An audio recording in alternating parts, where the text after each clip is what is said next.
बिस्मिल्लाहिर्रहमानिर्रहीम। अस्सलामुअलैकुम my YouTube family. उम्मीद करती हूँ कि आप सब खैरियत से होंगे और अपने घरों में अच्छे अच्छे खाने बना रहे होंगे। और आज मैं आपको बड़े मज़े की अरवी मटन गोश्त बनाना सिखाऊंगी, जो तकरीबन हर घर में तैयार होता है। ये अरवी की डिश बहुत मज़े की होती है और आप इसे ज़रूर बनाइएगा। और मैं भी आज आपको अपने तरीके से बनाना सिखाऊंगी कि मैं अरवी गोश्त किस तरह तैयार करती हूँ। आपने इसे नोट डाउन करना है और मेरे तरीके से बनाना है। अब मैं आपको बताऊंगी कि अरवी गोश्त बनाने के लिए मुझे क्या चीज़ें दरकार हैं। आज मैं आपको अरवी गोश्त बनाना सिखाऊंगी। ये स्पेशल मैंने आप लोगों के लिए सिलेक्ट किया है ताकि आप लोग भी अरवी को बड़े अच्छे तरीके से बनाइए। और मैं आपको बताऊंगी कि हमने इसको किस तरह बनाना है। मेरे पास आधा किलो मटन का गोश्त है, वो मैंने कढ़ाई में डाल दिया है धो के साफ़ करके। और प्याज, लहसुन, अदरक, सब्ज़ मिर्च, ये सब मैंने, और एक छोटा टमाटर। मैं इसमें टमाटर डालती हूँ, आपकी मर्ज़ी है आप डालें या ना, लेकिन छोटा सा डालती हूँ, ज़्यादा टमाटर नहीं डालती इसमें, क्योंकि बाज़ लोग अरवी में पकाने के बाद लेमन डालते हैं, तो मैं टमाटर यूज़ करती हूँ। अब आपकी मर्ज़ी है कि आप जो तैयारी करना चाहें अपनी पसंद से बनाएं। अब ये जो चीज़ें प्याज, अदरक, लहसुन, एक छोटा टमाटर, मैं ब्लेंडर में डाल के इसकी प्यूरी तैयार करूँगी, जो कि मुझे मसाले में तैयार करनी है। आपने इसे ज़रूर तैयार करना है जिस तरह के मैं आपको बता रही हूँ। अब मैंने इसको धो के साफ़ करके प्याज को, अदरक, लहसुन, हरी मिर्च और एक छोटा टमाटर ब्लेंडर में डाल दिया है और थोड़ा सा पानी डाल के इसको मैं प्यूरी बना लूँगी। अब मैं जो प्यूरी तैयार की है मैंने, वो मैं इसमें गोश्त में डाल दूँगी। और 1 कप ऑयल, वो भी मैं साथ ही इसमें डाल दूँगी। और 1 टीस्पून नमक, वो भी मैंने कढ़ाई में डाल दिया है। 1 टीस्पून सुरख मिर्च, वो भी मैंने कढ़ाई में डाल दी है। और 1 टीस्पून हल्दी, वो भी, और 1 टीस्पून सूखा पिसा धनिया। ये स्पाइसेस मैंने इसमें डाल दिए हैं। और सफ़ेद ज़ीरा, वो भी 1 टीस्पून साफ़ करके वो भी मैंने कढ़ाई में डाल दिया है। 2 काली मोटी इलायची, वो भी मैंने मसाले में डाल दी हैं। 3 या 2 स्टिक मैंने ली हैं, वो भी मैं इसमें डाल रही हूँ। इसकी खुशबू गोश्त में बहुत अच्छे से आती है। अब मैंने फ्लेम ऑन कर दिया है और इसको मैं तकरीबन 40 मिनट के लिए कढ़ाई में तैयार करूँगी। अगर गोश्त गल जाए तो आप 30 मिनट तक पका सकते हो, लेकिन मैं इसको 40 मिनट के लिए तैयार करूँगी ताकि गोश्त अच्छे से गल जाए। और ये देखें, मैंने इसको ढक्कन दे दिया है।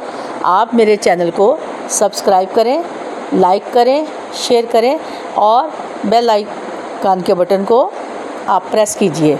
अब मैंने 40 मिनट के बाद ढक्कन उठाया है और माशाल्लाह से गोश्त बहुत अच्छा गल गया है। और मेरे पास कसूरी मेथी है, उसको मैंने साफ़ करके भूनते वक्त वो भी डाल दी है मैंने। अब आप इसको फिर दोबारा अच्छे से मसाले को भून लें। कसूरी मेथी मैंने 1 टीस्पून साफ़ करके वो भी डाल दी है ताकि मसाले में अच्छी लज़्ज़त आ जाए। ये देखें, ऑयल लग हो चुका है और मसाला तैयार हो चुका है। अब मैंने 3 पाव अरवी ली है, उसको मैंने काट लिया है और एक बॉल में डाल दिया है।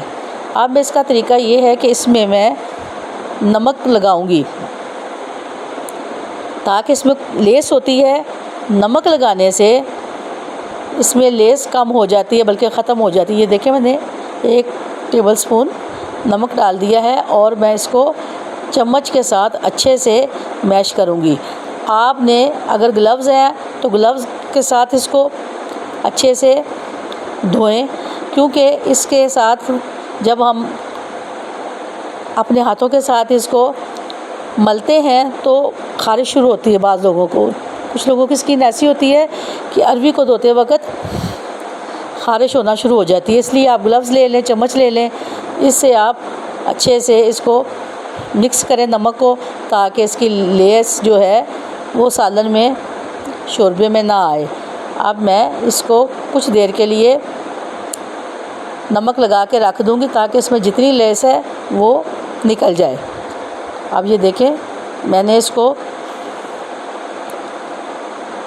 कुछ देर के लिए नमक लगा के रखा था।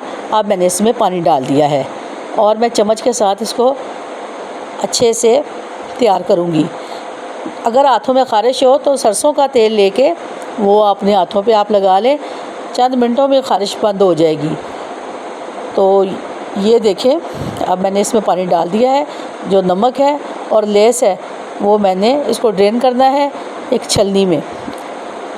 अब मैं इसको एक छलनी में डाल के इसका पानी ड्रेन करूँगी, फिर साफ़ पानी में डालूँगी ताकि नमक जितना इसके साथ मिक्स हुआ है वो खारिज हो जाए। ये देखें, बिल्कुल साफ़ हो गया, नमक निकल गया सारा और लेस भी निकल चुकी है। ये मैंने सब्ज़ी धोने का आपको तरीका बताया है, जैसे कि मैं खुद करती हूँ। आप इसको ज़रूर नोट डाउन कीजिएगा।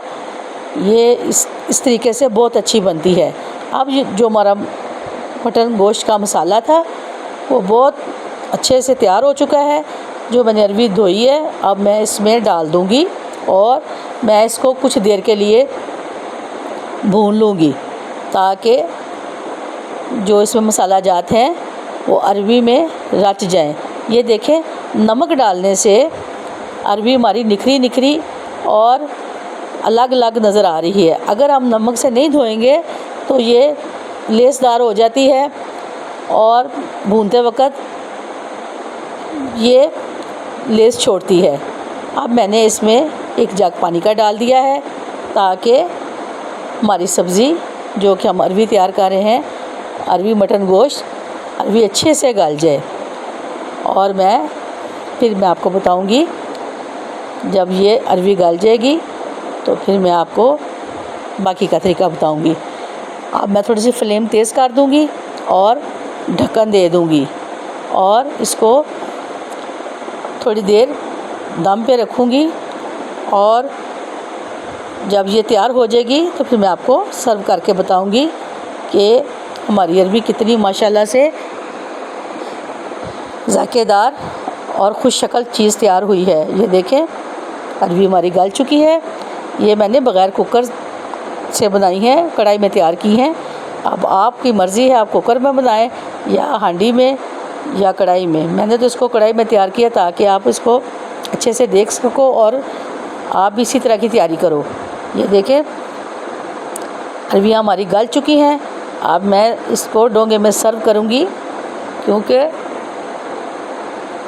हमारी अरवी मटन गोश्त शोरबे वाली तैयार हो चुकी है और ये बहुत मज़े की बनी है। आपने इसको ज़रूर ट्राई करना है और कमेंट्स बॉक्स में मुझे ज़रूर बताइएगा।